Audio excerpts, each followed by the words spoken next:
ఈరోజు నేను నా కిచెన్ ఆర్గనైజ్ ఎలా చేసుకున్నానో చూపిస్తాను రండి. నేను ఇండియా నుంచి వచ్చేటప్పుడే ఇలా సరుకులు ఇవన్నీ వేసుకోవటానికి అని చెప్పేసి ఒక మొత్తం సెట్ ఒకటి ఆర్డర్ పెట్టుకున్నాను అనమాట మీషోలో.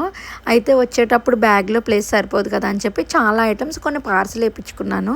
ఆ పార్సిల్తో పాటు ఈ పప్పు డబ్బాలు కూడా మొత్తం పార్సిల్ వేపిస్తే పార్సిల్ మొత్తం పోయిందనమాట.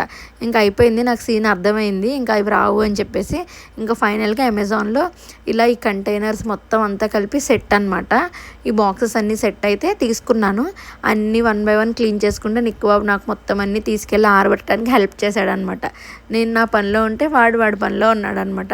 మొత్తం ఆడుకుంటూ ఉన్నాడు. చూసారు కదా, ఎటు చూసినా పప్పు డబ్బాలు, పెరుగు డబ్బాలు అన్నీ ఇవే ఉన్నాయి. దోశ బ్యాటర్ డబ్బాలు ఇంకా అన్నీ తీసేసి నీట్గా క్లీన్ చేసేసి ఇలా ఆర్గనైజ్ చేసేసుకున్నా.